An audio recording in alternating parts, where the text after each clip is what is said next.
It says we're live. Do I have to refresh? Let me try that. All right, welcome everybody to the third of our sessions, um, uh, our conversations. So I'm really appreciative of everyone that's with us tonight. Just a couple of little things I wanted to go over. I'm Lois Wiggins, if you don't know. Couple things to go over. I'm going to ask that you mute your audio and video, except for the speakers, our guests tonight, so that it makes a really clean YouTube broadcast, and it's really nice for the archives. So if you don't mind to do that as you're coming into the chat, I would appreciate that. John is going to post a link so that you can get 1 hour, hopefully get 1 hour PD credit. It'll be up to your school systems, obviously, but he'll put that link up a couple times in the chat tonight. It's really super easy to fill out. You just have to type 2 things in, and within 5 minutes, you'll have a certificate. So don't forget to do that.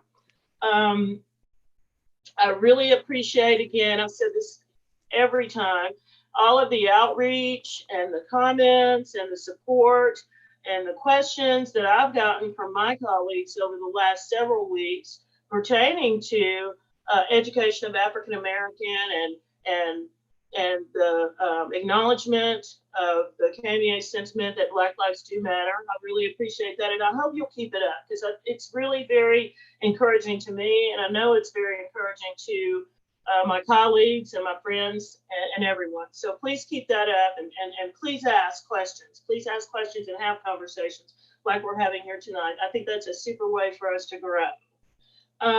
Just as a reminder, the overreaching goal of these sessions is really to share and to serve all of our students better, regardless of their gender or ethnicity. We want to serve all our kids. We're specifically targeting African American students, yes, it's pretty relevant at this time.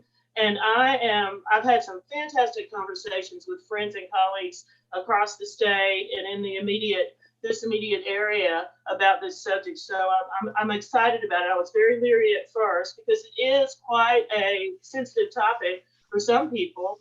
But I think it's an important topic, and we're not going to move forward unless we start to have those conversations that might be a little bit uncomfortable sometimes.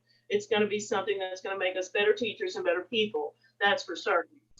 So I would just ask that as we start our discussion tonight, that we keep our minds open, and that we stay polite and positive, and certainly present ourselves in a way that's going to be uplifting and encouraging to everyone, and help us to move forward. One of the questions that came up when we first started these discussions was, why just the African American community? Well, when I talked to George and John about this, I mentioned, should we, try to look into other areas, and actually the thought was that maybe down the line, if this was a success and we got some good feedback on it, we could start to expand this to lots of other areas of teaching and other ethnicities. So that is in the works. And I think if you are out there and you're listening via YouTube or here on the chat and you want to explore that, please be in touch with myself or with John or George, and we'll definitely consider that, because I think it's going to be something that's very relevant to us all. Again, email me, John or George, with topics, or any of the presenters that we've had so far, with topics that you might feel like are relevant, or questions that you might have, or ways that we can move forward. My email is loisuwiggins@gmail.com, and I welcome contacts with you. John's going to share that with everybody. As we go throughout the evening, if you do have questions or comments, you can type them in the chat for everyone to see, or you can drop that chat down and send them directly to me or directly to John if you would rather keep it private. But I would encourage you to ask questions if you have them, and share them with as many people as you can. But I certainly don't want you to feel like you have to do that in a way that makes you uncomfortable. So just really quickly, I'd like to share my screen with you.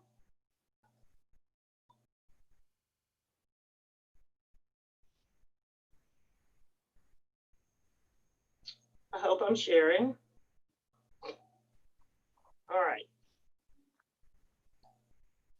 All right, so conversations. This is the statement that KMUA put out several weeks ago. It's on the KMUA website. I got to be a part of putting it together right at the tail end. And my challenge to the folks that put it together was that we needed an action plan to move forward. Otherwise, it's just words on a page. And that's how we came about these sessions that we're having. So just a real quick look at our presenters and our calendar for the next couple of weeks. We have 2 more of these scheduled, and I'm looking forward to conversations next Monday night and then August the 31st.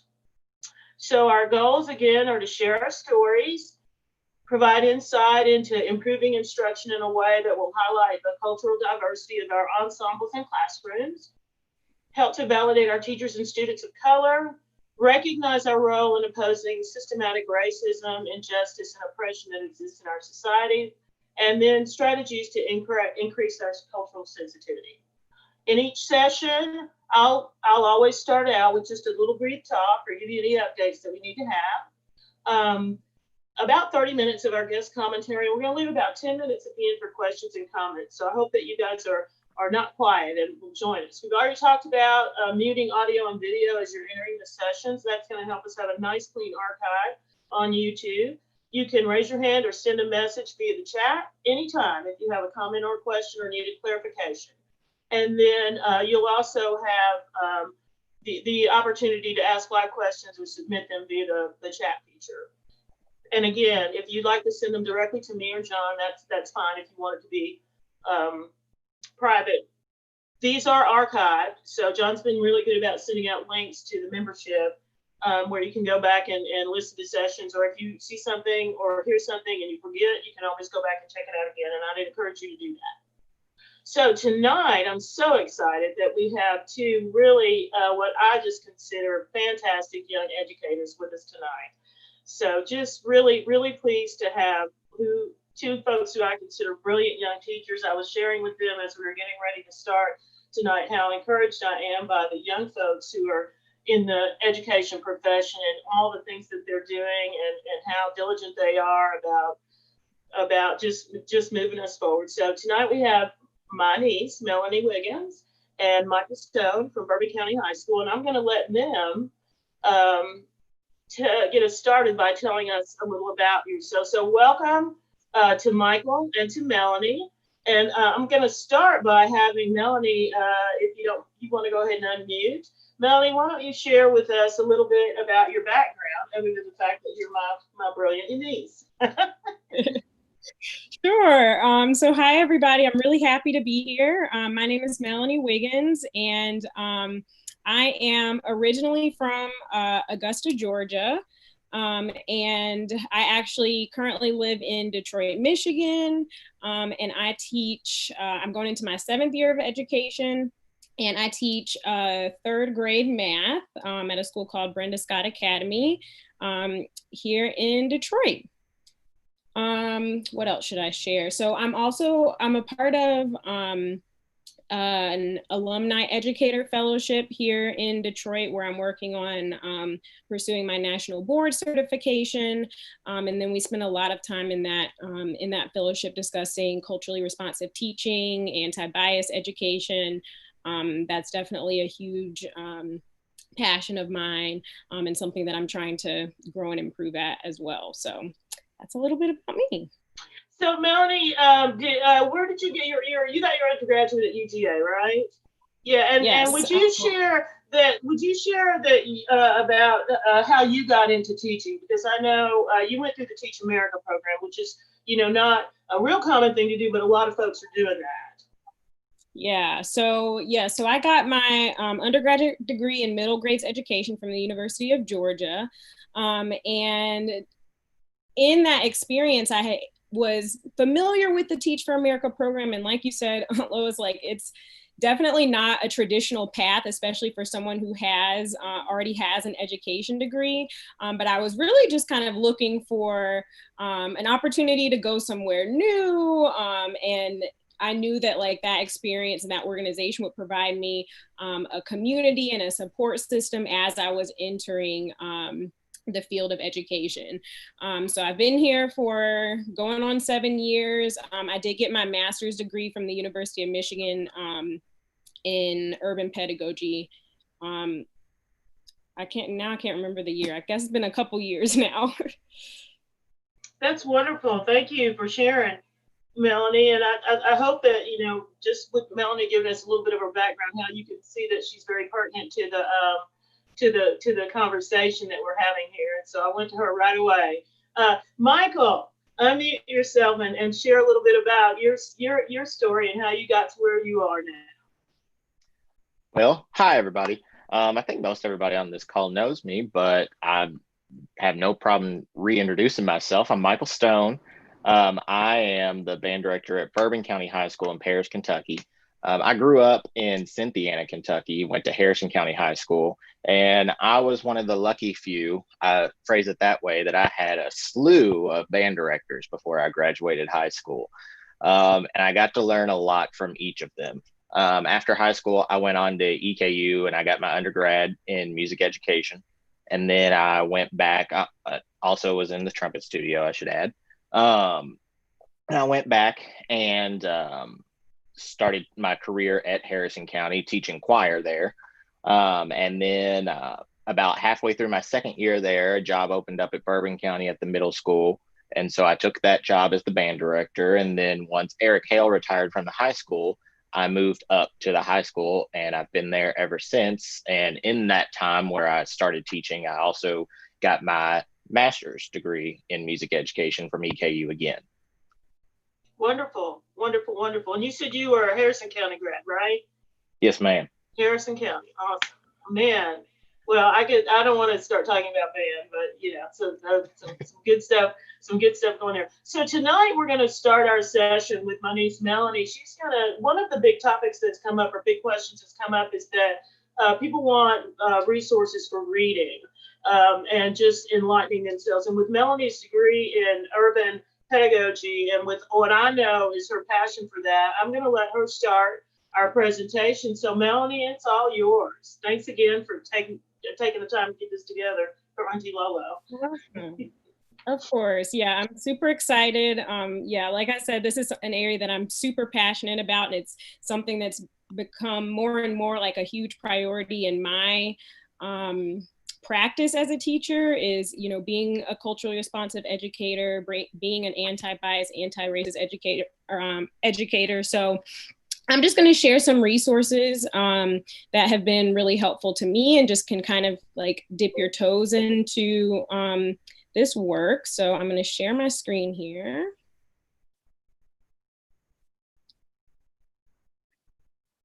I'm also going to turn off my video just for this because it'll make sure my voice still comes out clear.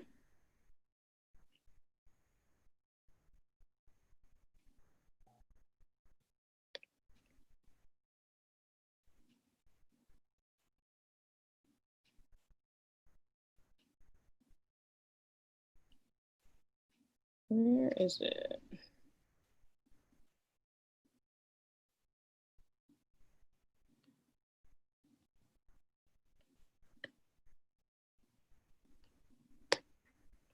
There we go.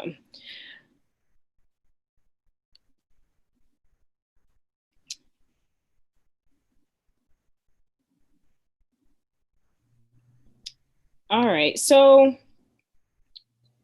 like my Aunt Lois said, she asked me to kind of share some resources that kind of hit two main topics or areas that people had some questions about.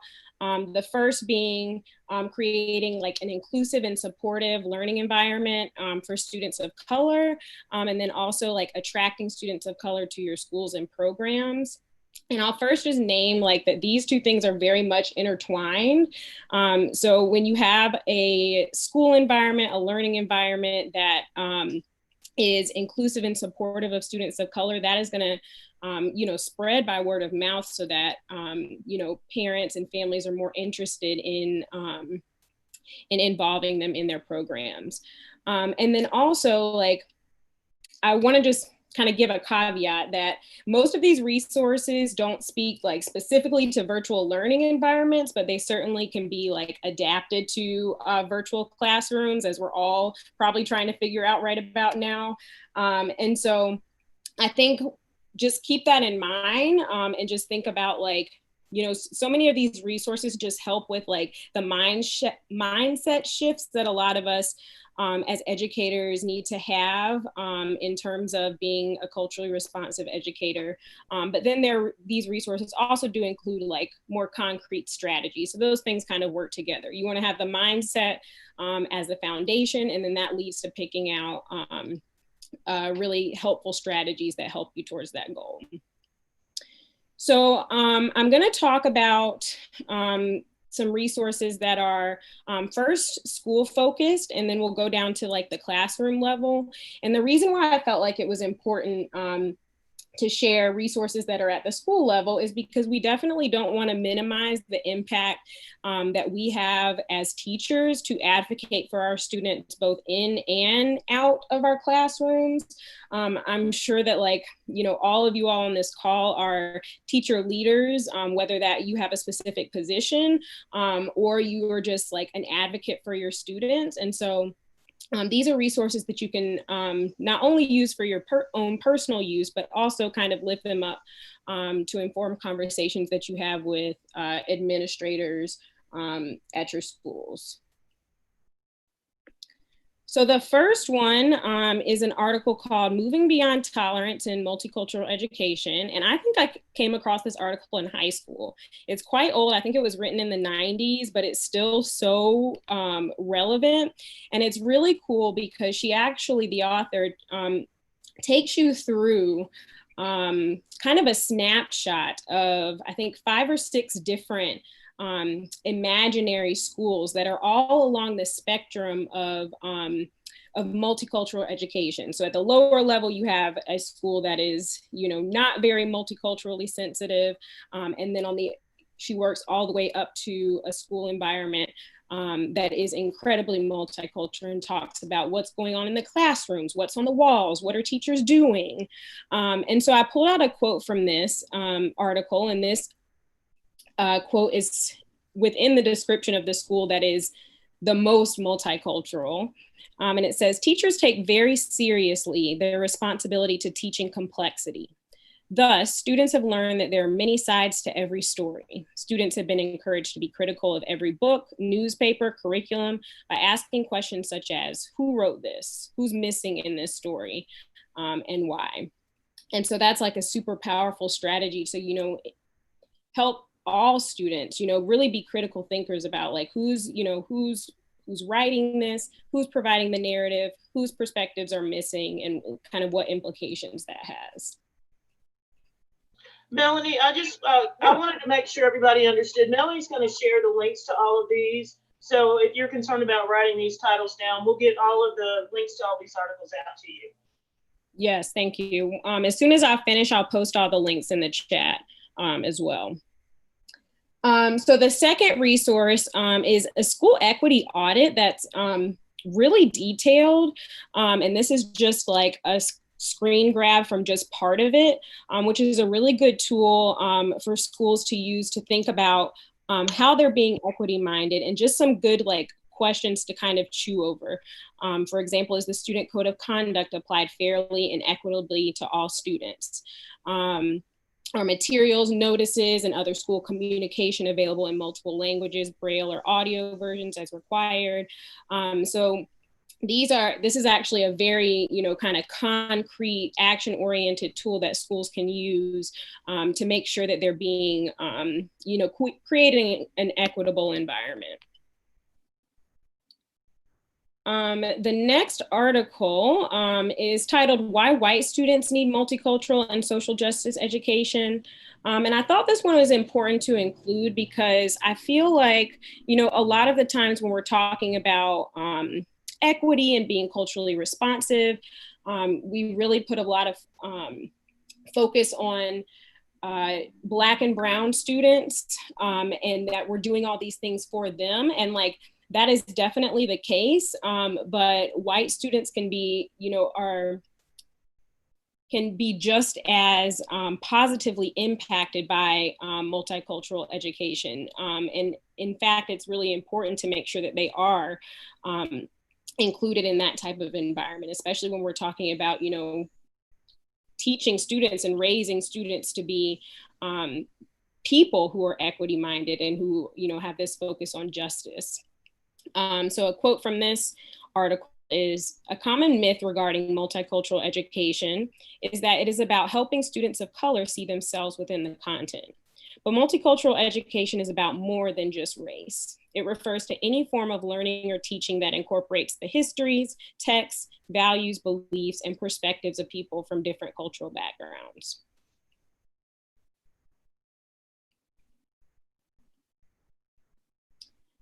And now move into some classroom level resources that I think are super helpful.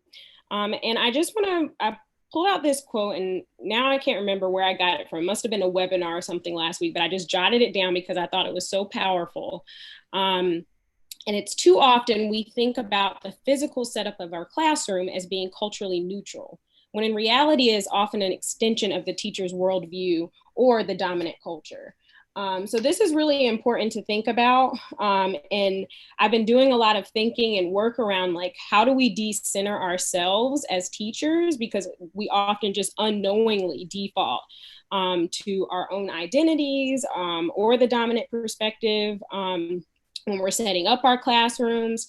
And so even for me, like, you know, I'm Black. Most of the kids that I teach are Black. But what other perspectives are missing in my classroom? What other identities can I incorporate in the text that I'm using? What's on the classroom walls and the stories that I'm telling? And really considering a variety of different identities, religion, sexual orientation, and so on. So our, you know, classrooms, our curriculum, our texts that we use, our classroom walls should be both a window and a mirror. So a mirror in that students are able to, like, see themselves reflected, but then also a window into understanding cultures and identities that students may not have. So this resource is from Teaching Tolerance. It's an article called "Teaching Kindness Isn't Enough." And so the quote that I pulled from this article, which I think is so powerful, is, "But when being considerate, nice, and friendly is all children learn about how to treat one another, we risk losing something fundamental. Young children are not only developing a sense of morality, they are developing a sense of who they are. This includes their race, gender, class, and more. These identities have never been treated or represented equally in our society. So when we teach about love, acceptance, and kindness without addressing this inequity, we gloss over crucial differences in the ways our students experience the world." And so I think it's part of our role as educators to really create a safe space to have difficult conversations with our students, because they're going to learn no matter what, you know, what identities are valued and important in our society, whether we address it directly or not. So we have a really important role as teachers to create a safe space where, you know, a variety of identities are valued and celebrated. And sometimes that includes, like, you know, calling out problematic statements that are made by students. And doing that means we're doing our own personal internal work to know what types of statements are problematic. And so that kind of idea of, you know, doing personal internal work is, you know, a huge part of creating a positive, inclusive classroom environment. This is another resource for Teaching Tolerance, and, like, Teaching Tolerance is a really, really fantastic resource, and they have this whole set of standards, or they call them critical practices, for anti-bias education. And they have a full resource that goes into depth on all of these different practices that you see on the screen. And this guide actually does a really good job of not only giving, like I was mentioning before, the, you know, high level mindset shifts that teachers should have to be an anti-bias educator, but then also it brings it down to, like, very specific strategies that you can use in the classroom. And so I just highlighted a few of those strategies related to classroom culture that can really help in terms of being an anti-bias educator. So doing a community study, making sure that your practices are gender neutral, so you're not necessarily separating students into boys and girls all the time, teaching active listening skills, making sure that you're addressing conflicts and hurt feelings, and then also having students generate their own agreements and class contracts. So those are just a few strategies to highlight from that article, but it's a really, really robust resource with a lot of different strategies to use. And then the last resource kind of mirrors the school-wide equity audit, but the same resource has a classroom-based equity audit that you can kind of use as an individual teacher to make sure that you're being equity-minded in your practices. And so again, they divide it up into a lot of different categories. This screen grab is specifically around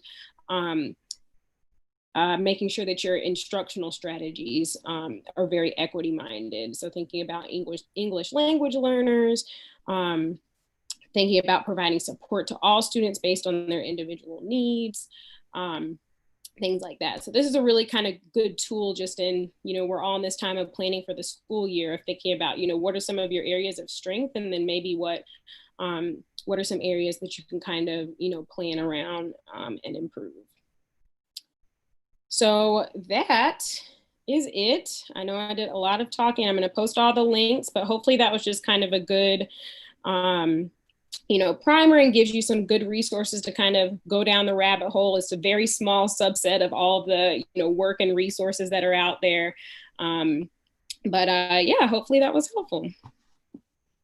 Nice. So Melanie, I'm going to put you on the spot just a little bit, because you shared some really nice resources and pretty straightforward resources too, which is what I like. Can you think of any situations, past or present, that where you felt like you had to intervene and do some one-on-one coaching with kids, where there was maybe something that was done in one of your classrooms that you had to address, and it became a learning situation for all the kiddos? Sure. So, I mean, and this happens, I'm sure we all can kind of relate to this, because a lot of times kids and the statements that they make, are, they're hearing it from home or from TV or whatever. And so they say things that are, racist or sexist, and and they don't even realize it, right? And so, someone gets really upset, and it's this whole hullabaloo. So I've had plenty of situations like that. And, the good thing with kids is I really try to take an inquiry kind of mindset when addressing comments like that. Because, of course, sometimes it's the default is just to punish them or say, I can't believe that you said that. That's racist, or whatever. And so, you can do that, and that kid probably won't say anything like that again, but they're not going to really understand why the statement itself was problematic or made someone feel a certain way. And so the questions I usually tend to go to after the situation's kind of de-escalated, just having an individual conversation with that student about what made you say that? Why did you say that?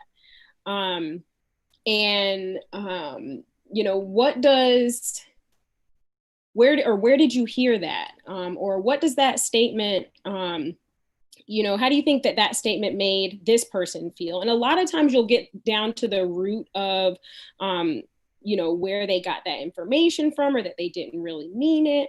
And so it becomes a learning moment for them. And so they can think about how their words have an impact on others. And then I think another important piece is just to kind of repair the harm that was done. And so giving them an opportunity just to talk about what they learned with, whoever they said it to, or whatever. And so I think sometimes in the hustle and bustle, it can just be really easy to just be you shouldn't say that or whatever, and just keep it moving.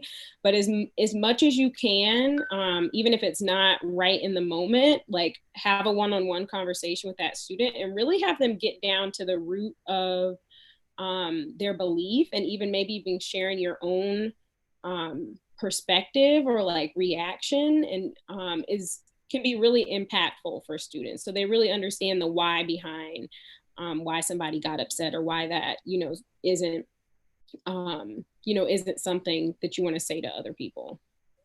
Wonderful. So does anybody have any questions for Melanie? Anybody want to pop on, or if you have a question later, I think Melanie's going to stay on the call with us. Yeah, we don't necessarily have to wait till the end to get questions. Thank you so much, Melanie, for sharing all that, putting it all together for us. And I hope that it was helpful to all. And so, like I said, if anybody has questions, be sure to hop in there. So I'm going to now switch over to our other guest, Michael Stone. So Michael, you can go ahead and unmute yourself. Thank you again, Michael, for being with us. And again, congratulations on just a wonderful career thus far, and doing some really wonderful things in music education. So in the past weeks with the guests, we've kind of shared stories, whether they be uplifting stories or stories that were a little bit more difficult, or things that happened to us as educators or professionals or as a student ourselves that had an impact on us in terms of you being African American. So is there anything that you would like to share with us in terms of that right now? Well, it's like I mentioned, I can think of a ton. I'm trying to think of one that really jumps out at me. But I do know that, growing up in Harrison County, I was one of about 5 to 8 people in almost a 250 to 275 member graduating class. And I was one of 5 to 8 Black students in that class. And so, it was very challenging to really see yourself in the world. Because most of the, I hate to stereotype, but most of the Black community in Harrison County, a lot of the time would live up to the stereotype that people have of the Black community. And it was really hard to escape that, because a lot of people would just see you as that. And I remember, in high school, I think Linda mentioned this, or Chase mentioned it last week, that my friends would say, "Oh, well, you don't sound Black," or you're not really Black. I remember they would call me an inside out Oreo all the time, or just an Oreo period. And just that I acted white, but my skin was Black. And that always kind of struck me the wrong way. But as a teenager, I never really knew how to address that. And so I just kind of went with it, because I was one of the good Black people, and their parents liked me. And so that meant that I could still be friends with them, and that high school was going to be a little bit easier for me. And so, as I went through school, I really, really kind of buried my Blackness, so to speak. And I really kind of shifted towards the other side. And I tried to blend in as much as possible and not ruffle any feathers. And then, of course, when I would get mad, my mother would come out of me, and I would go kind of ape on people. And it's always just been a struggle, identity wise, to find yourself. And I think a lot of people that grow up in Kentucky go through that, just because there is such a large minority in most communities for Black people and students. That's really very interesting that you mentioned just kind of burying yourself, because I feel like I kind of went through that a little bit myself as well, just because it was comfortable. And at the time, I didn't really know what I was doing. I was just trying to fit in, especially in a situation where it was not very diverse, or there was, like you said, some stereotypes about, what kind of Black person you were. So I get that. So when did you feel like you could kind of step out of that and really be a little bit more of yourself? Was it as you got into college and got into a more diverse situation, or what are your thoughts on that? Well, it was a little bit like college. Like I said, I went to EKU, and there was, I would say, the time I was there, we had a pretty diverse group of music majors, which, you know, all of us mostly talk to music majors. I had a few friends outside the music department, but primarily I was hanging out with them. And, you know, when I got to college, I remember, you know, initially I wanted to go to UK, and I thought that I was going to be on the basketball team at UK for some reason. I remember taking my first trumpet lesson with Joe Van Fleet my sophomore year of high school. And even though he was the trumpet professor at UKU, I straight up told him, I was like, I want to go to UK. And he asked me why. And I said, I love UK basketball. He said, you know, you don't get to be on the team when you go to that school. And I was just like, I don't understand what you're talking about. And then, you know, we got going down the road a little bit more. And Chris Hedges was my band director for the majority of my high school career.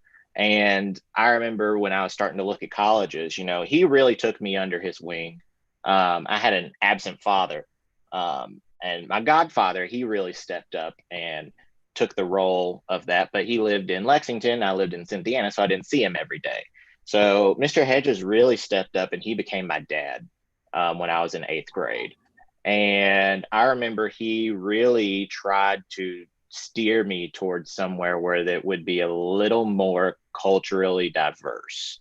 I think he kind of knew that at UK I would be around mostly the same type of people I was around in high school, which is not a slam on UK at all, because I love the school. I really do. But I do think that he was really trying to push me somewhere that was a little, I would see more people like me. And so then I started taking lessons pretty seriously with Joe, and I ended up going to EKU. And, you know, I think that it was about my sophomore year of college, because I did drum corps after my freshman year. And with drum corps, I kind of learned that, you know, I have to be as authentically me as possible. Because, you know, when you live on a bus with 150 people all summer long, if you don't have some sort of backbone or something to fall back on, you're not going to survive, and you're going to be depressed all summer. So I think I really found myself that summer. So when I got back to school, I was much, much more myself, and I felt way more comfortable. And, you know, now I really don't, I think anybody who knows me can tell you, Michael Stone's not shy to say anything. I heard that just last night. Well, that's really interesting. Now, you are you're in a position too where, you know, I feel like, you know, Black teachers as a whole, African American teachers as a whole, are beginning to be more prevalent in education, but are still kind of few and far between. And as a man, I mean, that's really tends to be a rarity. I really didn't have that opportunity.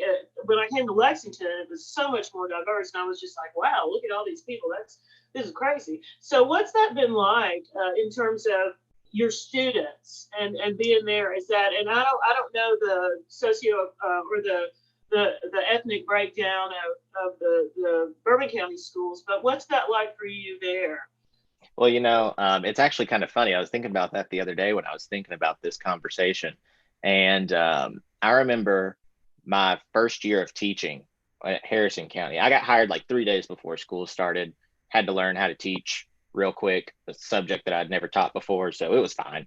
And I remember they asked me to work orientation. That was that night, the day I got hired. And I was like, yeah, sure. And I remember one of my teachers from high school, which is also a family friend, she came in and she said, how'd they rope you into doing this? And I was just like, oh, I was like, they just asked me and I'm doing it. And then she's like, how'd they even call you? And I was like, I'm teaching here now. And she said, what? I said, yeah, like I just got the job this morning. And she said, finally. She's like, we finally have someone who's not a fat white woman in this school. And I didn't really know what to say, but she was just like, none of these kids have any role models except for fat white women. And I never thought of it. I was just like, okay. I was like, that's fine. And then, at Harrison County, there was one other Black teacher in the school. And, it floated back and forth between she and I for who is going to be the minority representative on the site-based council. And then when I got to Bourbon County, it's a little bit more diverse in Bourbon County. Shockingly, people don't think about it that way, but we have a lot of Hispanic students in Bourbon County because we have a migrant program. And so we have about 83% white students. And then the rest is made up of primarily Latino, and then some African American and some other, as it is described on KDE.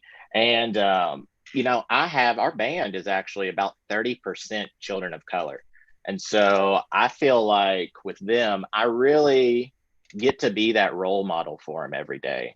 And I take that pretty seriously. And, it may not be the most professional thing in the world, and maybe I shouldn't admit this on something that's going to be archived, but there are a lot of jokes that go around our band room that revolve around race. And a lot of times it's not from the white kids.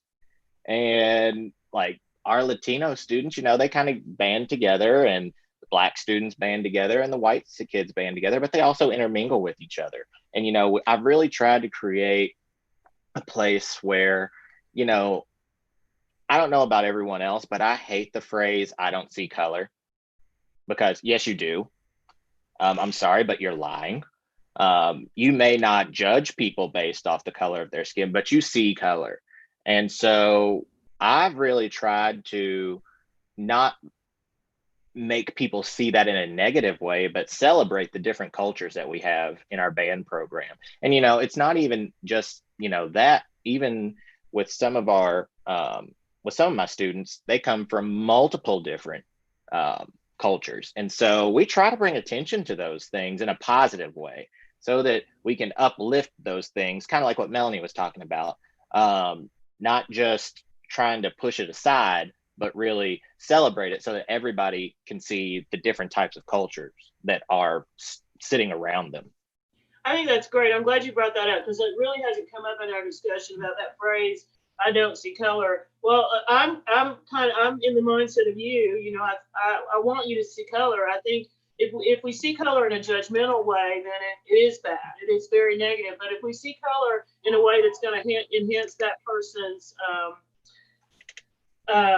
background and just knowing about them as a person, I think it's really important that you do see color in a way that's rich and in a way that can grow those people. If you're going to see color in a way that's going to be judgmental, then it's good. But I think when we don't see color, we just kind of erase a whole part of our heritage and history if you don't really pay attention to that. And there's a way to do that. There's a way to do that in a very positive way. And as musicians, we have an excellent opportunity to cultivate that and to highlight that in what we put in front of the kids to play and who we put in front of our kids as rehearsal technicians and things like that. So I'm really, really happy that you brought that up.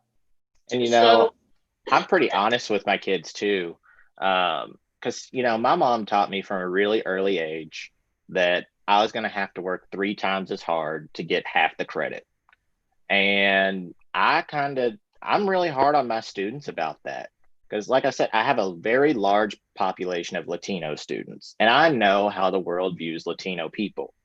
And so I'm pretty tough on them in that fact. And I do tell them, you're going to have to work, I don't care if you're sitting right beside him. It's like, you're going to have to work 5 times as hard as him to get the same type of credit out in the real world.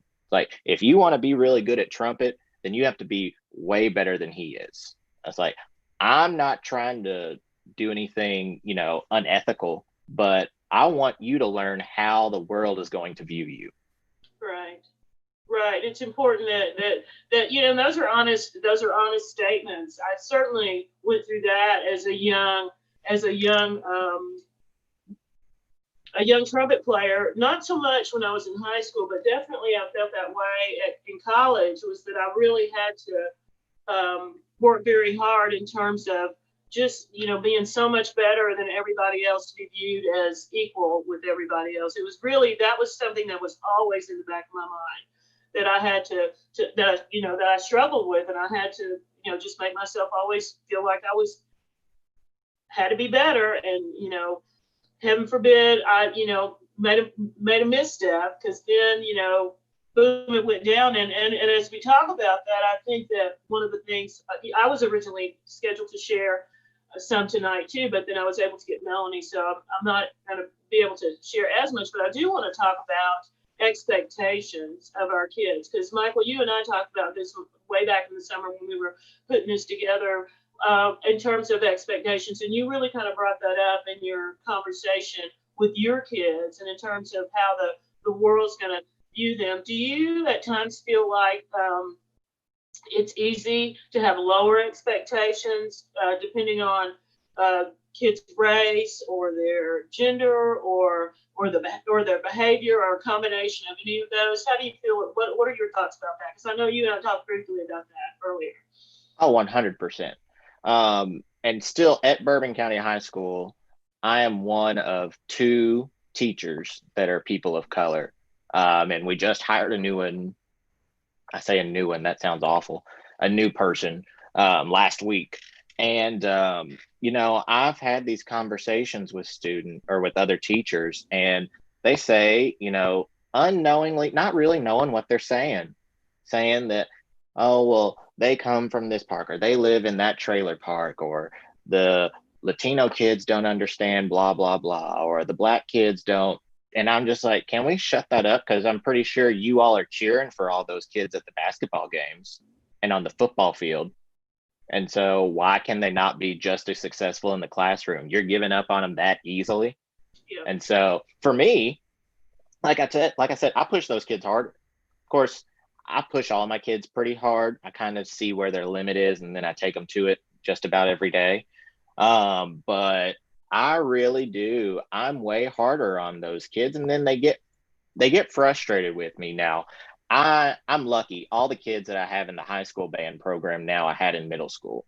And we have a ton of middle schoolers in marching band. And so they usually get to know me pretty early. So by the time they get to high school, they're really comfortable with me.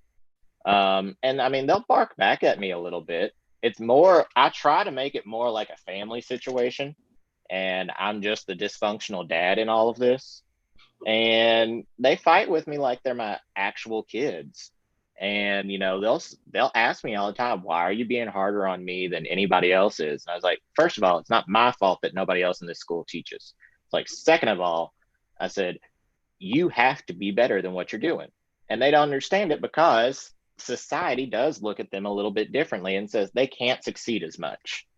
Yeah. And I don't understand that. I was going to say, particularly when if discipline becomes any kind of an issue, then I do think that we write our kids off. We're easy to write them off. I know that many times over all the 30 years I spent in the classroom, I can't tell you how many times folks have walked into my band room or my classroom and said, how in the world is that kid? I can't get that kid to do anything. And for me personally, it's about expectations. It's just like, I'm not going to change my expectations of you because, maybe you got in trouble in Mr. So-and-so's class or Miss So-and-so's class. This is what I expect of you. I have high expectations for all my kids, and I expect you to step up to that. But then also I think you as an educator have to be there to cultivate that and support that and let them understand, that you do care about them, but, you're not going to mess around in my classroom. So I appreciate you bringing those. I appreciate you bringing those subjects up. And Melanie, if you want to chime in at all on any of those topics that I brought up, please feel free to do that if you had any situations. So is there anything else that you would like to share with us, Michael? We're getting ready we have about 11 minutes left, and I want to make sure that we have some time for questions. And I've got one other person I shorted on some time last week. So if there's anything else you want to share, please feel free to do that. No, if anybody ever has any questions about anything, I'm not this master teacher. I just work hard. And I try to be a normal person. And ask me anything. I'm an open book. I want to, first of all, thank you, Lois, for having me. And then Melanie, like, your stuff was awesome. So just thanks for putting this on, and Dr. Strobe too and George for organizing this whole thing so that we can use our voices. Yeah, it's been very rewarding for me, and I think it's very important that people do know us and know our stories. A lot of times, and this goes with everyone, but I'm speaking specifically to my African American community and my brothers and sisters, that I just think that people see us in front of our ensembles and doing things, but they don't really know the trial that the steps that we took to get that up. I grew up in Clarksville, Tennessee. For those of you that don't know, I'm an Army brat. But I didn't spend a whole lot of time moving around like a lot of military families you hear about. We spent the bulk of our time in Fort Campbell, Kentucky, and Clarksville, Tennessee, pretty diverse areas. I did my undergraduate work at Austin Peay State University, which I did on scholarship there, and I really enjoyed that. But I do feel like it was not so much in high school or middle school, but definitely in college. And I had a great experience at Austin Peay. Please don't get me wrong. I had some wonderful teachers there, but I did feel like there were not a lot of African American music majors there. My best friend Evelyn was piano major. She and I were roommates together, but that didn't happen until later on. But I did always feel the sense that I had to outdo everybody just to be put on an even keel. I started my career in Greenville, Kentucky, actually.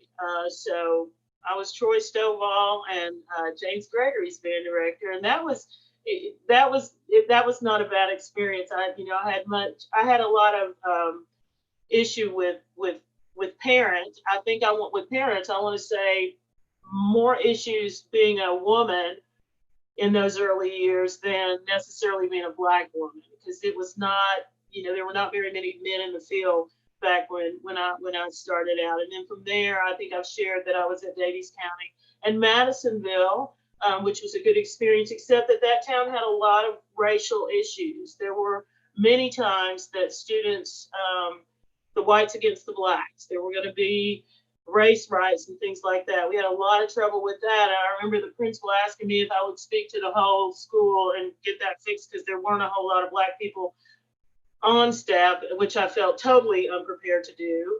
I ended up not doing that because I was just like, look, I can't solve the whole problems of the school. They're not going to listen. They're not necessarily going to listen to me. I didn't have as much of a voice at that point. But so that's kind of the journey that I took as I went through my steps there. So more so anything, the thing that I would add to the conversations that we've had so far, more so than anything, is just really be very mindful of your expectations of your kids, and especially your kids of color, and especially your kids of color who might have some discipline problems. Don't write them off so easily. They just, might be trying to get your attention, and they might just need a little extra push in the right direction. So please certainly do that. I would encourage you to do that. So I'm going to invite, I'm still waiting to see if anybody's going to pop on and ask any questions or make any comments. We would certainly love for you to do this. So real quickly, I'm going to ask Linda to unmute herself and share with us what you've been reading. Well, all right. Well, good evening, everyone. Right now, this past summer, in a group, we're reading a book called Post-Traumatic Slave Syndrome, American Legacy of Enduring Injury, and also the Healing. Dr. Joy DeGruy, she wrote this book about trauma and also race and education, and it's helping us understand like what's going on generation after generation, to understand how can we heal. And there's 6 chapters, and the first chapter, Michael kind of already said it. I don't even notice race. And it talks about that. It's a great book. Before reading the book, she has an 1.5-hour dissertation that she talks about the book. And also there's a workbook as well. I will put this in the chat, the information, if you were interested in reading this book. It does take some time, and also it takes a lot of discussion as well, but it's great. And I think anybody should read this. Oh, Melanie's read that.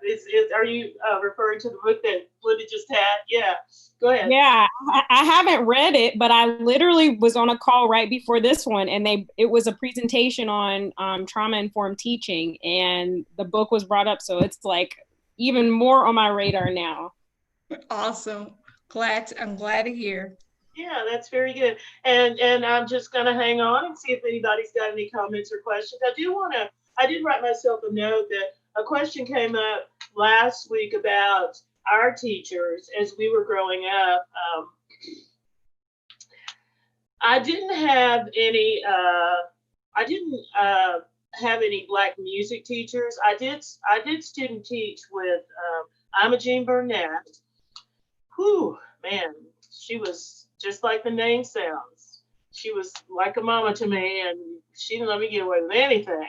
So anyway, but someone brought up the fact that, you know, they'd hope that we as African American music educators had some teachers who were not of color, who were influential to us. And I just wanted to address that really quickly.